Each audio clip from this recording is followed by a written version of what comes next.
नमस्कार दोस्तों, हमारे YouTube चैनल ऑप्टिकल नॉलेज में आप सभी का स्वागत है। दोस्तों, हमारा ये चैनल ऑप्टिकल क्वेश्चन या ऑप्शन क्वेश्चन को लाता रहता है और इस वीडियो में हम पॉलिटेक्निक से संबंधित जो एंट्रेंस एग्ज़ाम होने वाला है उससे कुछ क्वेश्चन लेकर आए हैं। जो बायो ग्रुप से बच्चे हैं वो ज़्यादा ध्यान देंगे।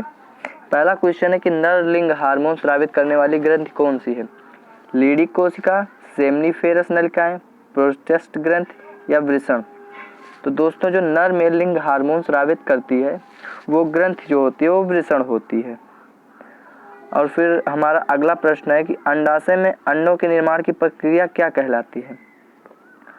दोस्तों, यह गलत हो गया है, यहाँ पे अंड जनन होना चाहिए।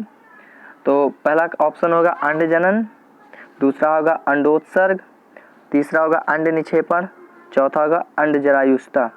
तो दोस्तों, इसका जो आंसर होगा वो अंडाशय में अंडों की निर्माण की प्रक्रिया अंड जनन कहलाती है। हमारा तीसरा क्वेश्चन है कि फैलोपियन नलिका का अंडाशय से निकटस्थ भाग क्या होता है?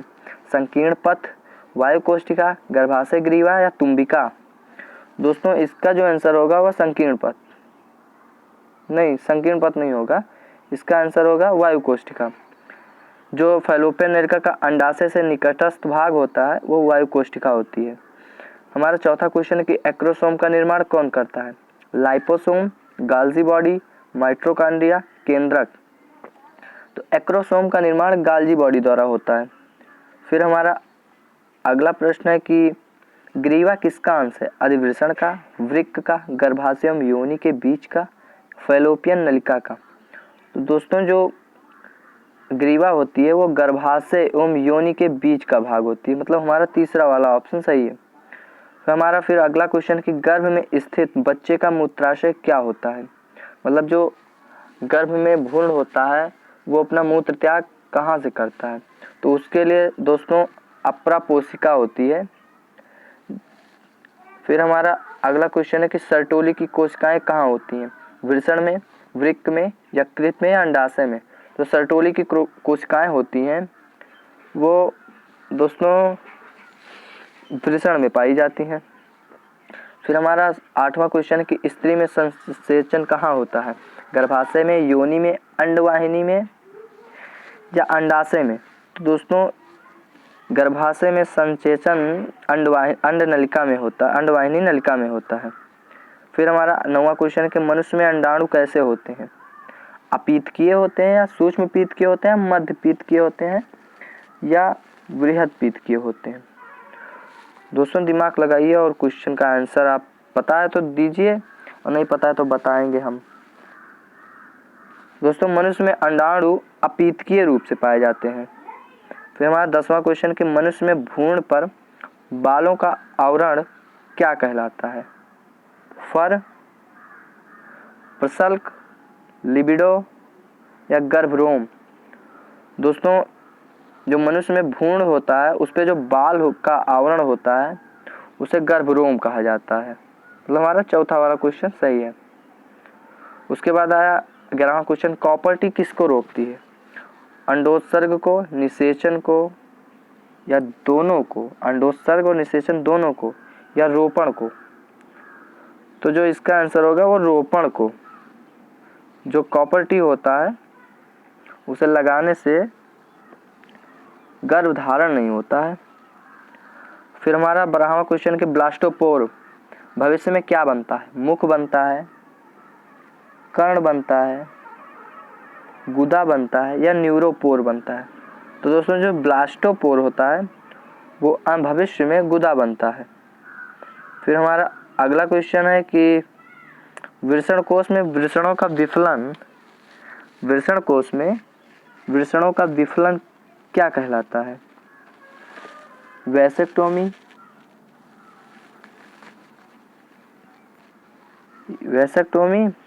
गुप्त वृषण, इम्पोटेंसी या ट्यूबेक्टोमी। तो दोस्तों, 13वें प्रश्न का आंसर होगा गुप्त वृषण, ये वाला। जो हमारा वृषण कोश होता है उसमें जो वृषणों का विफलन होता है उसे गुप्त वृषण कहते हैं। चौथा प्रश्न है कि मनुष्यों की शुक्राणु कोशिका गति किससे करती है? पश्चमाभ द्वारा, कसाभ द्वारा, आधारीय काय द्वारा या रोम द्वारा?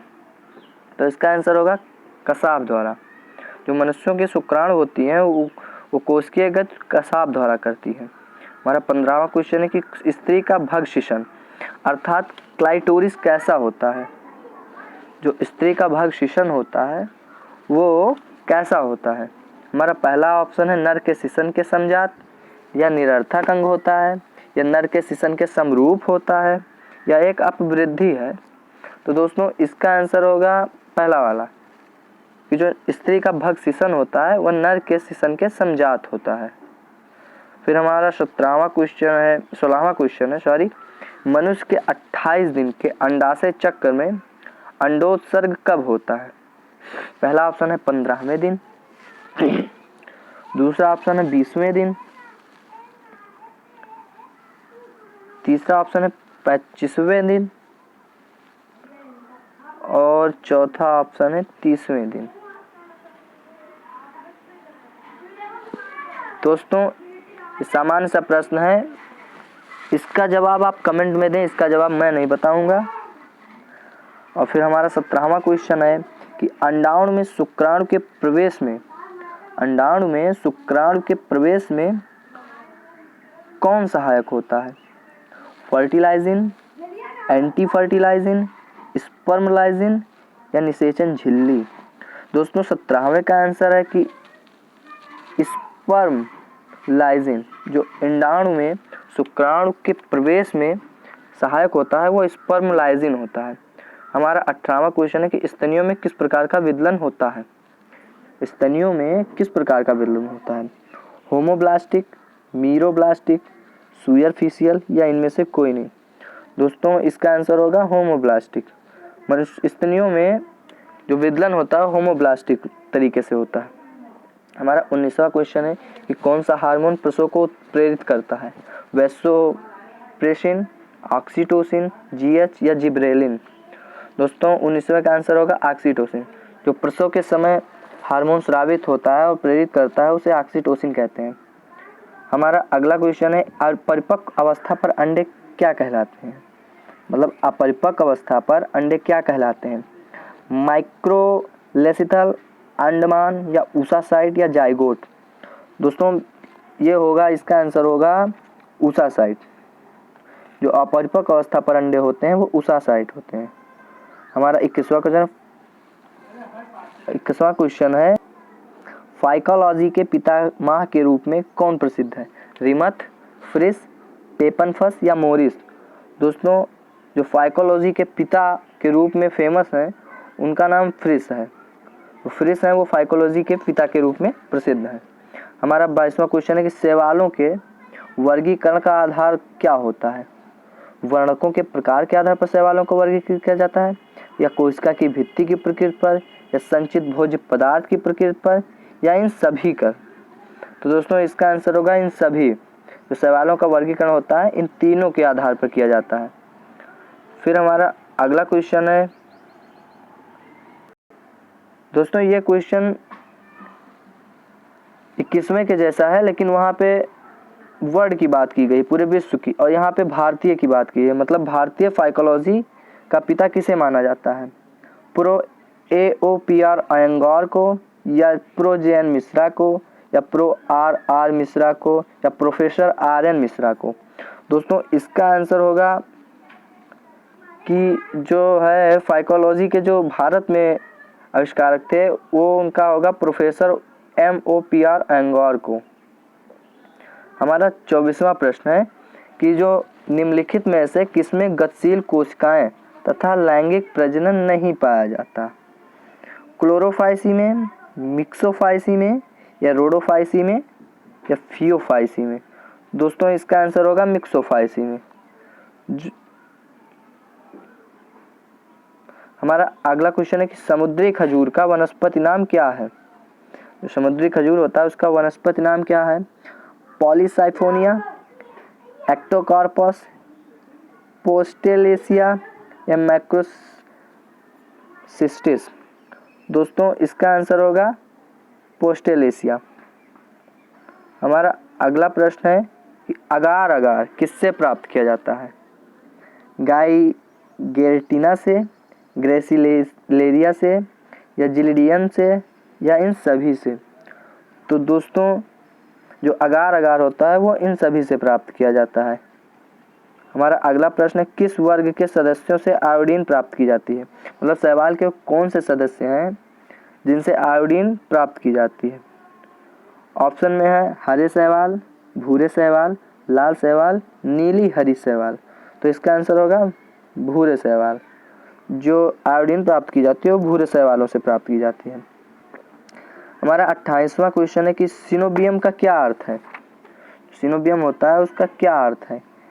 पहला ऑप्शन है एक खोखली गोलाकार मंडल, ये दूसरा है सूत्रों का एक समूह, तीसरा पामेलोइड प्रकार, और चौथा इनमें से कोई नहीं। दोस्तों इसका आंसर पहला वाला होगा कि सिनोबियम का जो अर्थ होता है वो एक खोखली गोलाकार मंडल है। हमारा अगला क्वेश्चन है कि निम्न में से कौन सा शैवाल परपोषी होता है? वाउचेरिया, पॉलीसाइफोनिया, या सिफेल्यूरोस, या बैक्ट्रोस्पर्क्सपम? तो इसका आंसर होगा सिफ्रोल्यूरोस। हमारा 30वां क्वेश्चन है कि निम्न में से किस वर्ग के सदस्यों में पर्ण हरिम एवं एक कोशिकीय जननांग पाए जाते हैं? निम्न में से किस वर्ग के सदस्यों में पर्णहरिम एवं एक कोशिकीय जननांग पाए जाते हैं? शैवाल में, कवक में, ब्रायोफाइटा में, या इन सभी में? दोस्तों इसका आंसर होगा शैवाल में। हमारा अगला क्वेश्चन है कि नीली हरी शैवाल में संग्रहित भोज्य पदार्थ साधारणतः क्या होता है? ग्लूकोसाइड होता है, साइनोफिशियन होता है, स्टार्च, या ग्लाइसेरोफॉस्फेट होता है, या ग्लूबिलिन होता है? तो इसका आंसर होगा दूसरा वाला, साइनोफिशियन स्टार्च होता है। हमारा लास्ट और अंतिम क्वेश्चन है कि स्पायरोगारा की वृद्धि कहाँ नहीं हो पाती है? नदी में, ताल में, झरने में, या समुद्र में? दोस्तों इसका आंसर होगा समुद्र में।